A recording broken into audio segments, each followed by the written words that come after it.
Hello everyone. तो आज हम लोग चर्चा करेंगे न्यूट्रिशन इन पैरामीशियम।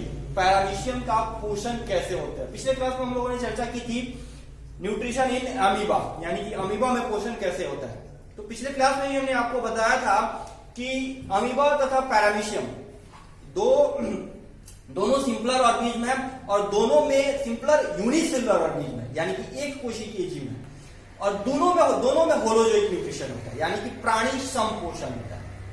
ये दोनों सिंपलर ऑर्गेनिज्म है और दोनों में ये होलोजोइक न्यूट्रिशन देखा जाता है। ज्यादातर ऐसा देखा जाता है कि होलोजोइक न्यूट्रिशन ज्यादातर हायर ऑर्गेनिज्म में ही देखा जाता है, लेकिन यहाँ पे आप देख रहे हैं कि अमीबा और पैरामीशियम दोनों में होलोजोइक न्यूट्रिशन संपन्न हो रहा है। होलोजोइक न्यूट्रिशन के बारे में हम लोग पिछले क्लास में भी चर्चा की थी। यहाँ पे हम आपको फिर एक बार बता दें कि होलोजोइक न्यूट्रिशन में क्या होता है कि कोई भी जीव होल प्लांट या एनिमल सोर्स को एज ए कार्बन सोर्स लेता है, उसकी इंटरनल प्रोसेसिंग करता है, यानी कि आंतरिक रूप से उसको डाइजेस्ट करता है।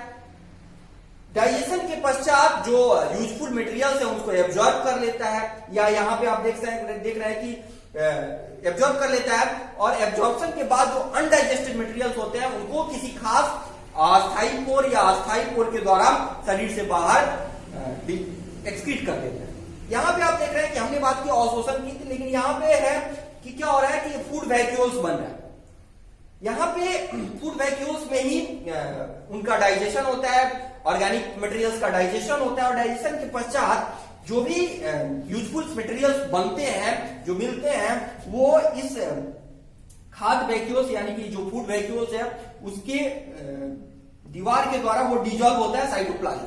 जनरली वैक्यूल्स का जो मेम्ब्रेन होता है, आउटर मेम्ब्रेन होता है, उसको हम लोग टोनोप्लास्ट कहते हैं। आगे आप लोगों को पढ़ना है टोनोप्लास्ट, यानी कि वैक्यूलर मेम्ब्रेन के द्वारा मेम्ब्रेन से वो फाइनली डाइजेस्ट होने के बाद जो यूजफुल मटेरियल्स होते हैं वो सेल के साइटोप्लाज्म में डिजॉल्व हो जाते हैं। यहाँ यूनिसेलुलर की बात है, लेकिन हायर ऑर्गेनिज्म में वो एब्जॉर्ब हो जाते हैं, अन्य कोशिका स्पेशलाइज्ड सेल्स के द्वारा उनको अवशोषित कर लिया जाता है और फिर लगभग सभी कोशिकाओं तक पहुंचाया जाता है। तो यहाँ पे अगर हम लोग इसको स्टेप्स ऑफ न्यूट्रिशन की बात करें तो सबसे पहले हम लोग देखेंगे कि आप देख रहे हैं कि ये जो पैरामीशियम का जो बॉडी है वो आउटर लेयर जो है उसका पूरी तरह सीलिया से घिरा हुआ है। तो किसी भी फूड पार्टिकल्स को जब ये लेना चाहता है, कैप्चर करना चाहता है, तो वो सीलिया के मान लीजिए कि यहां से उसको फूड पार्टिकल्स को लेना है, लेकिन वो यहां से तो ले नहीं सकता।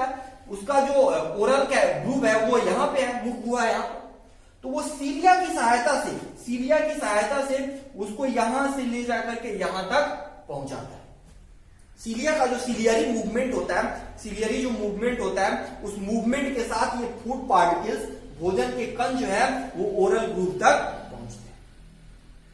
ओरल ग्रूव के अंदर भी देखा जाता है, कभी कभी देखा जाता है कि ओरल ग्रूव के अंदर भी छोटी छोटी सीलिया मौजूद होते हैं, जिनके माध्यम से फाइनली इंटरलाइज होता है, अंदर जाता है।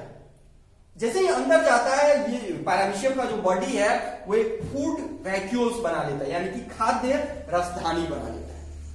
क्या बना लेता है? खाद्य रसधानी बना लेता है।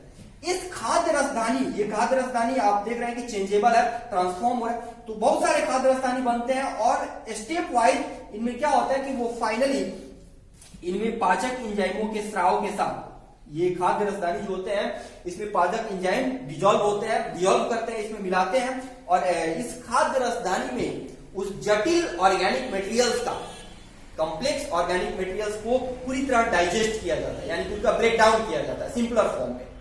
ठीक है, ब्रेकडाउन के पश्चात जो भी मटेरियल्स, यूजफुल मटेरियल्स होते हैं वो फाइनली यहां से डिजॉल्व हो जाते हैं। कहां पे? साइटोप्लाज्म में। ये चीज आप मत बनाइएगा, हम ये समझाने के लिए बता रहे हैं। पहला फिगर जो है आप वही बनाइएगा। तो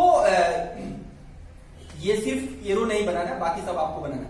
तो कहने का मतलब है कि ये डिजॉल्व हो जाते हैं। डिजॉल्व होने के बाद जो है वो जो भी यूजफुल मटेरियल्स है पैरामीशियम के द्वारा यूज कर लिया। इसके बाद जो अनडाइजेस्टेड मटेरियल्स बच जाते हैं, जिनकी आवश्यकता पैरामीशियम बॉडी को नहीं है, वो यहाँ पे आप देख रहे हैं कि अस्थायी होता है। अमीबा में अस्थायी था, यहाँ पे एक एनल पोर है जो अस्थायी तौर पे यहाँ पे होता है। एनल पोर क्या करता है? एनल पोर के द्वारा ये अनडाइजेस्टेड मटेरियल्स को फाइनली यहां से आप यहाँ पे अगर मान लीजिए यहाँ पे फाइनल डाइजेशन अगर हो रहा है, तो आप देख रहे हैं कि यहां से ये फाइनली इसको अनडाइजेस्ट मटेरियल्स को क्या कर देते हैं, यहाँ पे आप लिख सकते हैं अपाचित